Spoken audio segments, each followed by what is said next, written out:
मेरे प्रिय भाई बहनों, मित्रों, मेरे साथियों, आप सबको जय मसीह की।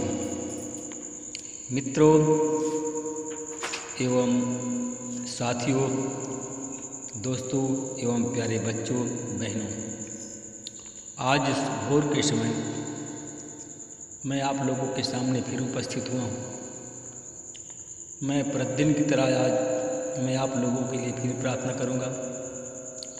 परमेश्वर ने आज आपको नया दिन दिया है।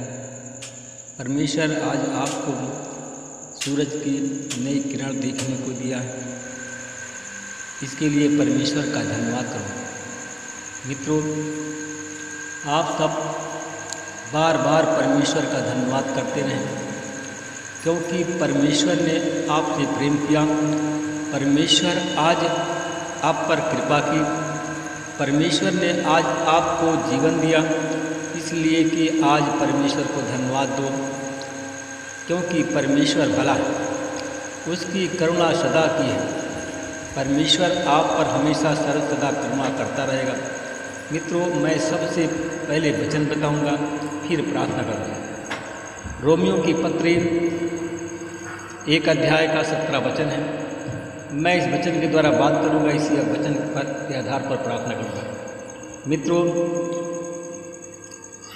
शुभ सुसमाचार में परमेश्वर की धार्मिकता जो आदि से अंत तक विश्वास पर आधारित है, वह प्रकट हो रही है। जैसा कि धर्म ग्रंथ में लिखा है, धार्मिक मनुष्य विश्वास के द्वारा जीवन प्राप्त करेगा।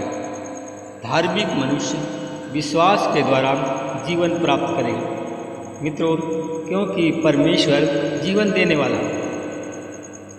मैं उन लोगों के लिए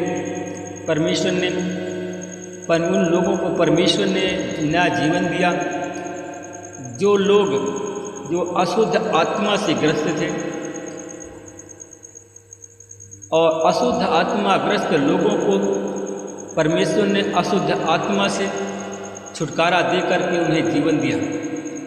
मैं कुछ लोगों को देखता हूँ कि कुछ लोगों को परमेश्वर ने बीमारी के बंधन से मुक्त करके जीवन दिया। कुछ लोगों को पाप से छुटकारा दे करके, पाप के बंधन से मुक्त करके परमेश्वर ने उनको छुटकारा दे दिया और जीवन दिया। मित्रों, मेरे भाई और बहनों, मित्रों, मेरे साथियों, हम देखते हैं कि मरकुस की किताब से यीशु नाव के झील के उस पार आए तो उसके पास एक विशाल जनसमूह आया, और तो उनके पास में एक विशाल जनसमूह इकट्ठा हो गया। वह झील के तट पर थे, ताकि सभागृह का एक अधिकारी आया जिसका नाम याईर था। उसने यीशु को देखते ही उसके चरणों पर गिर पड़ा और यह कहते हुए अन्य विनय करने लगा। उसने कहा, मेरी बेटी मरने पर है। हे प्रभु, कृपया चलिए और उस पर हाथ रखिए, जिससे वो स्वस्थ हो जाए और उसको जीवन मिल जाए। मित्रों, यीशु उसके साथ चले। जब यीशु उसके साथ में चल दिए तो एक बड़ी भीड़ उनके पीछे हो ली। इतनी भीड़ इकट्ठा हो गई कि चारों ओर से लोग उन पर गिर पड़ रहे थे। मेरे भाई और बहनों, मित्रों, मेरे साथियों, एक स्त्री 12 वर्ष से रक्तस्राव से पीड़ित थी और वह भी बहुत परेशान थी। वैद्यों के बहुत से डॉक्टरों के इलाज करने पर भी वह अच्छी नहीं हुई और उनको बहुत कष्ट सहना पड़ रहा था। सब कुछ खर्च करने पर कोई लाभ नहीं हुआ, बल्कि उसकी दशा और बिगड़ गई। उसने यीशु के विषय में सुना था कि यीशु जीवन देने वाला है, यीशु बीमारी से छुटकारा देने वाला परमेश्वर है। इसलिए उसका नाम छू करके सुन करके आई और उसने मन ही मन सोचा कि मैं उनके वस्त्र छू लूँगी तो मैं स्वस्थ हो जाऊँगी। मेरे भाई और बहनों, मित्रों, मेरे साथियों, और वह गई, यीशु के भीड़ में गई और भीड़ में अपने विश्वास के साथ में यीशु को छू लिया और जैसे ही यीशु के वस्त्र को उसने छुआ, उसका रक्तस्राव उसी घड़ी बंद हो गया और अपने आप को अनुभव किया कि वह रोग से मुक्त हो गई है। उसके रोग से मुक्त हो गई है। रोग से मुक्त होने के बाद उसे नया जीवन मिल गया। मित्रों, मेरे भाई और बहनों, मित्रों, मेरे साथियों, जब यीशु को छुआ उस स्त्री ने, तो यीशु को अनुभव हुआ कि उसके शरीर से कोई शक्ति निकली है। यीशु ने उसी समय मुड़ करके देखा कि मुझ में से कोई शक्ति निकली है, और उसने पूछा, किसने मेरा वस्त्र छुआ? उनके चेलों ने उनसे कहा कि आप देख रहे हैं कि भीड़ पर भीड़ आप पर गिर पड़ रही है, तब भी आप पूछ रहे हैं कि किसी ने मेरा स्पर्श किया है। जिसने ऐसा किया था उसका पता लगाने के लिए यीशु ने चारों ओर अपनी नज़र को दौड़ाई। वह स्त्री जान करके कि उसके साथ क्या हुआ, वह डरती कांपती हुई आई और यीशु के चरणों पर गिर पड़ी और सब कुछ सच सच बता दिया। यीशु ने उससे कहा, पुत्री, तुम्हारे विश्वास ने तुम्हें स्वस्थ कर दिया, शांति से जाओ और अपने रोग से मुक्त रहो। यीशु कह रहे थे कि सभागृह का एक अधिकारी आया और बोला कि आपकी बेटी मर गई है, अब आपको चलने की क्या ज़रूरत है। यीशु ने उनकी बात सुनी और सभागृह के अधिकारी से कहा, डरिए नहीं, बस विश्वास कीजिए। अब यीशु ने पतरस और याकूब अपने चेलों को लेकर के लिया और उसके अतिरिक्त किसी को अपने साथ में नहीं आने दिया। मित्रों, सभागृह के अधिकारी के घर वो सब लोग पहुँचे। वहाँ पर जब पहुँचे तो वहाँ पर रोना पीटना मचा हुआ था। यीशु भीतर गए और लोगों से बोले, तुम लोग क्यों रो रहे हो, कोलाहल मचा रहे हो? लड़की मरी नहीं बल्कि सो रही है। इस पर लोग उसकी हंसी उड़ाए। तब यीशु ने सबको बाहर कर दिया और कहा कि लड़की के माता पिता और अपने साथियों के साथ किसी को अंदर नहीं आने दिया। उन्होंने लड़की का हाथ पकड़कर उससे कहा कि तालिथा कूम, इसका मतलब है कि वो बालिका, मैं तुझसे कहता हूँ उठ। और उसी घड़ी बालिका उठ खड़ी हुई। अब मैं आपके लिए, आपके परिवार के लिए प्रार्थना करूँगा। अनुग्रहकारी दयालु पिता परमेश्वर प्रभु यीशु मसीह, मैं आपका धन्यवाद करता हूँ। फिर मैं आपके चरणों में आता हूँ। परमेश्वर पिता, मैं उन भाई और बहनों के लिए प्रार्थना करता हूँ जिनको आपने जीवन दिया, जिनको आपने बचाया, जिनकी आपने रक्षा की। मैं उन लोगों के लिए प्रार्थना करता हूँ।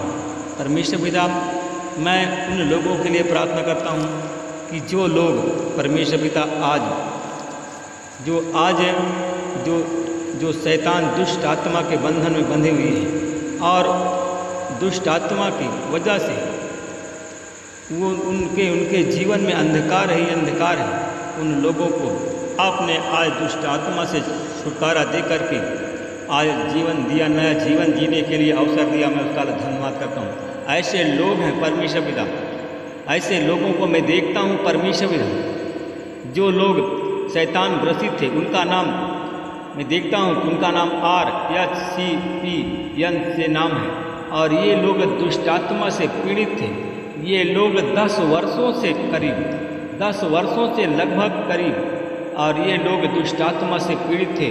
और ये जितना भी पीड़ित थे कि इनकी नींद हराम थी और इनका जीवन भी बेकार था। परमेश्वर पिता, मैं धन्यवाद करता हूँ कि आपने इन लोगों पर दया की। ये लोग राजस्थान, उत्तर प्रदेश, मध्य प्रदेश, बिहार, महाराष्ट्र, दिल्ली के रहने वाले हैं। परमेश्वर पिता, आज आप इन लोगों को दुष्ट आत्मा से यीशु के नाम से छुटकारा देने जा रहे हैं। दुष्ट आत्मा इनके जीवन से जा रहा है। आज आप दुष्ट आत्मा से इनको बचा करके इनको नया जीवन प्रदान कर रहे हैं। मैं आपका धन्यवाद करता हूँ। मैं परमेश्वर पिता, मैं धन्यवाद करता हूँ। ऐसे लोगों को मैं और देखता हूँ कि ऐसे लोगों को मैं देखता हूँ जिनके हाथ सूख गए हैं, चल फिर नहीं पा रहे हैं, उनको झोला का मार दिया और उनको वो नरक के जीवन जी रहे हैं, चारपाई पर पड़े हैं, चल फिर नहीं सकते हैं। आज परमेश्वर पिता, ऐसे लोग हैं जिनका नाम मैं देखता हूँ, जिनका नाम KMRDH से नाम है।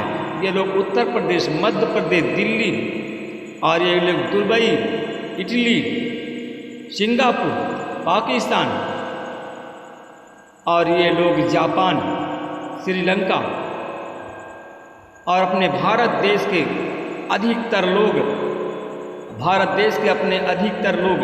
मैं देखता हूँ कि ये लोग महाराष्ट्र के हैं, महाराष्ट्र और मध्य प्रदेश के हैं। आज परमेश्वर पिता इनके सूखे अंग वाले हैं, इनका अंग हाथ और पैर इनका सूख गया, चल फिर नहीं पा रहे हैं, ये नरक में इनका जीवन बीत रहा है। आज परमेश्वर पिता अपना छेदा हुआ बलवंत हाथ बढ़ा दिया है और इन लोगों को छू करके इनके हाथ पैर को स्वस्थ कर दिया है और ये लोग चलने फिरने लगे हैं, चलने फिरने के लायक बना दिया है। मैं इसका धन्यवाद करता हूँ प्रभु जी। मैं उन लोगों के लिए प्रार्थना करता हूँ परमेश्वर पिता, जो लोग हमारे भाई बहन, परमेश्वर पिता उन भाई बहनों के लिए मैं प्रार्थना करता हूँ, उन भाई बहनों के लिए मैं विनती करता हूँ परमेश्वर कि जो लोग जिनके पास में आज बच्चे नहीं हैं और वो लोग नरक के जीवन जी रहे थे, दुख दर्द के जीवन जी रहे थे, आज उनको बच्चा दे करके, संतान दे करके आपने आशीषित किया। मैं इसका धन्यवाद करता हूँ परमेश्वर पिता। परमेश्वर पिता वो लोग हैं जिनका नाम KRPS से नाम है, उत्तर प्रदेश, मध्य प्रदेश, बिहार, राजस्थान, छत्तीसगढ़ के रहने वाले हैं। इन पर परमेश्वर आपकी कृपा हुई, आपने इसे बच्चे संतान के दान दे करके इनको नया जीवन दिया है। मैं इसका धन्यवाद करता हूँ। मैं प्रभु जी उन लोगों के लिए प्रार्थना करता हूँ जिनका जीवन बेकार है, जो अपने आप को नरक का जीवन जी रहे हैं, जिनके हाथ पैर से, जिनका पैर जोड़ों के दर्द की पीड़ा से जो चल फिर नहीं पा रहे हैं, जिनकी आंखें अंधी हैं, परमेश्वर पिता उन पर अपनी दया दृष्टि दिखाई और उनको जीवन दिया। मैं इसके लिए धन्यवाद करता हूँ परमेश्वर पिता, इस दया के लिए, इस प्रेम के। मैं परमेश्वर पिता उनको धन्यवाद करता हूँ। मैं ऐसे लोगों को मैं देखता हूँ परमेश्वर पिता, वो मृतक के समान है। ऐसे लोगों को मैं देखता हूँ कि अस्पताल में पड़े हुए हैं, बेहोशी हालत में है, ICU में है, फिर भी इनकी हालत नाजुक है। और ऐसे लोग हैं जिनका नाम RCK और B से नाम है, और ये लोग उत्तर प्रदेश, मध्य प्रदेश, दिल्ली, राजस्थान, बिहार, महाराष्ट्र के रहने वाले हैं। आज ये लोग अस्पताल में पड़े हुए हैं, ये बेहोश है, होश नहीं है परमेश्वर पिता, ये मरे हुए के समान हैं। आप अपना हाथ छेदा हुआ बलवंत हाथ बढ़ा रहे हैं और इन लोगों को इसी समय छू करके जीवन दे रहे हैं। मैं आपका धन्यवाद करता हूँ। जिनकी आशा, इनकी निराशा को आशा में बदल दिया है, इनका शोक आनंद में बदल गया है, मैं इसके लिए धन्यवाद करता हूँ। इस प्रार्थना को मैं यीशु के नाम से मांगता हूँ, आमीन।